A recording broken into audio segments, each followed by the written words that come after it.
Have you ever wanted to go on a crazy adventure throughout Rio, the location, not the movie, eventually meet God, reincarnate, and maybe romance a minimum wage office worker? Yeah, no, that doesn't, no. Hi, me again. Roughly 2 years ago, I released a video about the ENA series. I then deleted it because it was bad.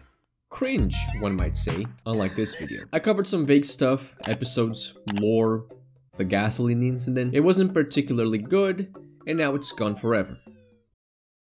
Never mind that, it's been a hot minute since then, and a lot's happened. For example, I am employed again. I could liken that to the game, but that would require me to actually be working in my area. Last I checked, bricklayer's helper assistant co-worker teammate is not a college path. If you recall, and I'm sure you do, 𝒶𝑒𝓈𝓉𝒾𝒸 was teased as a playable ENA episode, set to be released for free on Steam. The first teaser came out in May of 2021, with a release set for December 2022.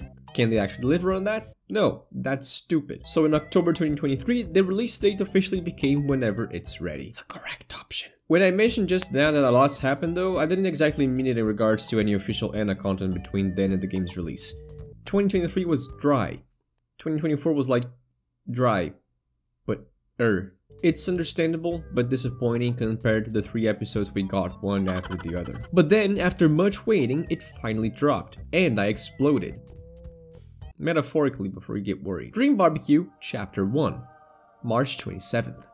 Yes, actually, I checked. Pre-order now for a free trip to South Sudan and this moony pin. When 𝒶𝑒𝓈𝓉𝒾𝒸 dropped, it was like a national holiday. And I work during the holidays. So the date comes and I'm anxiously waiting to go home during my lunch break so I can ignore everything I have to do, like stupid lunch, and play ENA during barbecue. Just like my girlfriend intended when we moved in together. But I think she understands. After all, it's National Joe Day. We've been through worse. If you're watching this video, it means I got to play the game, and it means I'm gonna start talking about it now. There is a lot to be said about 𝒶𝑒𝓈𝓉𝒾𝒸.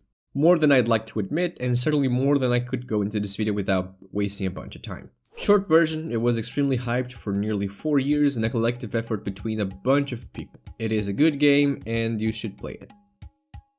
Okay, you need context, sure. Okay, picture this. ENA starts in 2020 with Auction Day as a proof of concept. It blows up. Then Extinction Party comes out, establishing the name convention. It blows up. Then Temptation Stairway gets released and earns over 20 million views in 5 seconds. But also, the last 2 episodes all featured these first-person fake game segments, which were actually made in Unity and controlled by someone, giving you a first-person peek into the inner workings of this universe. It felt like a natural extension of the series' scope and all the ideas it tried to convey. ENA felt like a bunch of things that happen in your CPU anyway. And everyone loves ENA, so why not play as her? But apart from the aesthetic pleasure, it opened the door for new questions. What if, bear with me, this will be insane. What if ENA game? And sure enough, ENA was soon game. Almost a year after the first episode, to the day, Joel teased 𝒶𝑒𝓈𝓉𝒾𝒸, then revealed it to be a free-to-play game set for a Steam release. So let's get this right. In 1 year, Joel, indie animator and self-proclaimed Peruvian person, created what still is, the face of at least 5 different Pinterest aesthetics. 3 episodes in, he announced a free-to-play game with no microtransactions and no hidden fees. That doesn't just fucking happen! But it did. ENA is an incredible success story. I don't get it, and most people don't, but fuck it. I like it. I dig it. I like Gabo and Hourglass Dog. Now, me not understanding this monstrosity is not meant to take away from its quality or entertainment value. It's okay to like things on different merits, being those self-explanatory or not, and while I personally think the better aspects of the series shine when they are left unexplained and only lightly theorized over, there's no denying that people simply want to find out more, and both are completely fine. Just be warned then that being the former type of person means that I will often just chalk things up to be nonsense, funny, and that's about it. My oversimplifications are not out of disrespect, more so, my brain is small. ENA is truly special. We already established it, it's not news for anyone, so why am I bringing it up again? Safe as it is to say that 𝒶𝑒𝓈𝓉𝒾𝒸 would just be a success story because ENA is big popular, it is also not correct. Even when looking at the first-person segments in the episodes and all the other first-person games inspired by LSD Dream Emulator, you start to notice that just this ain't gonna cut it. Not a lot to do here, barely a lot to look at. A series chock full of personality like ENA doesn't deserve the walking simulator treatment. So cleverly it isn't. It's still not a game, mind you. I'd liken it more to an interactive episode, but we'll cross that bridge. Sorry, I got struck by the demonic spear of foreshadowing. The game starts off with the Unity logo. That's charming. There's now a 50% chance the game will suck ass. Upon arrival, the game just throws you into the first area. No tutorial, no pop-up, it's just me, and the blunt force at the head I received when realizing this is the area where the delay was announced. There's a lot of blood. Symbolism? A message? Or just, in fact, alcohol? What do? I thought to myself, a sentiment which seemed to persist, becoming more and more prevalent as Michael Phelps himself appeared. Scared as I was from the gigantic void person above me, I quickly rushed to this bed to pass the night, only to find out it's not actually a bed but a magical horizontal door, which fades me to blood and transports me to an Egyptian casino. This is just the first 2 minutes, but it gets better! There's a frog. He has lung cancer. The main themes and premise for the game quickly revealed themselves. Anna's working on her accounting major, famously the reason as to why she turned red and pale, one side indicating salesman skills and the other indicating the general anger of being in college, while also trying to find her boss. Problem is, everyone seems to think they're the boss. That's a problem. The game is called Dream BBQ, not Dream Boss. Then Froggy, he tells Anna to go back. Where? Who the fuck knows? Wait, bad question actually. What the fuck is this? Fucking D-Day. Am I in Normandy? There's legs in the ocean, which in itself is made of blood. A bunch of unopenable doors. Blue headless llama. Cane. Coral glasses. Dracula. Yeah, no, this is D-Day. Let's talk characters, shall we? Because I feel like this is gonna be a recurring occurrence. First off, Froggy, kind of the moody of this game, even sharing the same naming conventions and purpose. So I killed him. Dracula is the boss if the boss were called Dracula. He is also not a penguin. Kane dies and never comes up again, and Coral Glasses is perfect. There's more. It aggravates me how much more there is. Not because it's bad, but because I have so much to talk about, and I simply cannot. Cursed be my tiny human brain with my tiny human capabilities. This vessel is super limiting. Well, we better get going then, lest Froggy's feet keep hurting. From here on out, the game becomes all about going from area to area, taking in the sights, completing side objectives, all the while meeting flavorful new characters and trying to find the one which speaks your native language. Which I didn't! That has to be racist. But above all, it becomes about just appreciating the gorgeous animation they came up with, and simultaneously the humor and all the weird quotes and visual gags that come with it. Show this to some guy who's only played FIFA and COD and he'll call it slur. If you don't have one, he'll come up with one, but I swear there's creative methods here. Admittedly, this world looks peculiar. Let's not shy away from the facts, sometimes it is just ugly. And very often it tethers a line between what could be at a glance considered aesthetically pleasing minimal abstractionism and oh god, why would you do this? It is as balling as it is balling. LeBron James. I think that's just the growing pains of developing something like this though. It's intentional, I have to assume, and as it is with abstraction in real life, not everything resonates with everyone in the same way. You can find someone else with my opinion just as easily as someone who thinks this is peak level design, or someone with the opinion of the guy that only plays FIFA and COD. But fuck that, what is the story here? There is for sure a story. It's just that I don't get it.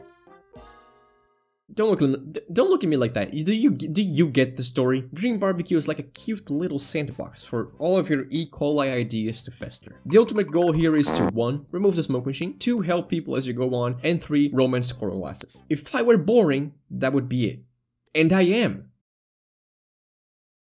I don't know how to put it. It's not that the game is just quirky people and bizarre set pieces, but it is undeniably the largest part of it, which really cements Dream BBQ as more of an interactive episode, in my eyes at least, than anything. I'll continue calling it a game for convenience and not sound like a nerd every time I have to say interactive experience. Just bear with me here. Anna goes through a bizarre landscape resembling an actual warfield, tasked with, again, the goal of finding the boss and turning off the smoke machine.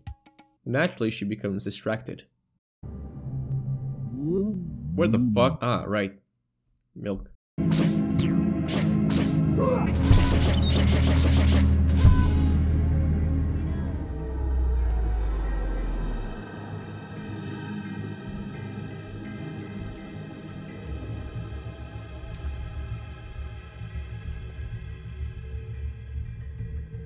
I did it! So the chapter is now over. I played through it once and there's nothing else to see.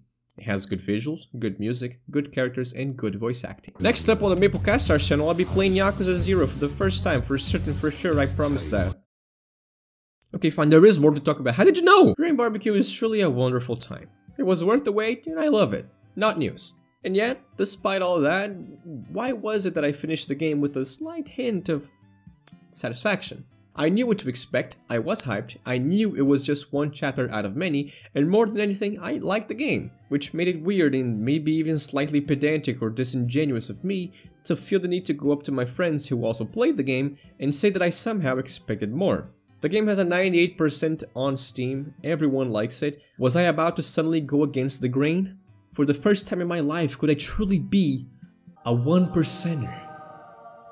Then it clicked. Who would have guessed that the game all about nonsensical things and thinking outside the box would require more than a single linear playthrough to complete? Wow, that is so... Wow. So no, I'm not a 1%er. I'm just impatient. So I play through the game, normally, as any sane person would do, and that's the footage you'll be seeing up to this point. But then at the end I realized I had only gotten one achievement, while everyone else seemed to have more. I checked to see I actually had only gotten 1 out of 14, and it was just the achievement for finishing the chapter. So really, I don't have any achievements. That can't be right. That's not normal for any game, I think. For most games that have achievements like this, I would expect to finish the story with anywhere between 5 to 10, somewhat. So I went to check the game's achievement list. Huh, it's all hidden. I'm not gonna check though, I might get spoiled like I did with other games. By then, I had already realized what I needed to do. I had envisioned a master plan to complete every achievement in Dream BBQ in record speeds like you've never fucking seen before. I was gonna play the game again, but more. And oh boy, let me tell you how that went. In the first area of the game, I waited longer and tried to find new things to do. I watched the guy in the sky completely disappear and only went to the door once I realized that the game loops at each end. Then I tried to interact with everything both before and after getting the quest from Froggy and going to the main area. I even looked at the legs for a bit longer. I'm checking my browser history and it's just a Google search saying Fashionably is a narrative device. Upon arriving at the main area, again I looked around, but this time, more. So much so that I remembered one of the quests I didn't finish, which involved finding the taxi driver's head. Turns out all I had to do was fall down here and complete a few platform segments and bam, new route unlocked. Oh look, it's Findal. The Purge event route takes place upside down, above the main area of the game, and is set in motion the moment Anna has to watch the beloved taxi get obliterated in a freak accident. In her quest to find out more about it, she gives up an arm, which has wild implications for everything but really does nothing, to join the Purge event club. Who the fuck knows? I also found this door. Thinking it would do something, I knocked on it for 2 minutes. It didn't, and I felt stupid. I felt dumb. Really dumb. Until an achievement popped up, and suddenly, life is great, and I am not dumb and stupid. Inside, I had to find one of the different NPCs that would trigger the event to go forward by flooding the dance floor with pink shampoo. And then it looks a bit out of it, but I am sure that's normal. What am I doing? Afterwards, there's a third-person minigame where you have to follow the whistle correctly in order to be eaten. And here's when the two routes converge in the same place, even if momentarily, because it all has a chance to go so easily wrong, and this stupid white river here is why. Allow me to explain. In this route, there's no body involved. You don't cross that bridge, you don't save one of the witches, and you don't interact with the shaman. Therefore, you don't get the human board, which is used to cross this river, quote-unquote, normally. So, what do? Parkour.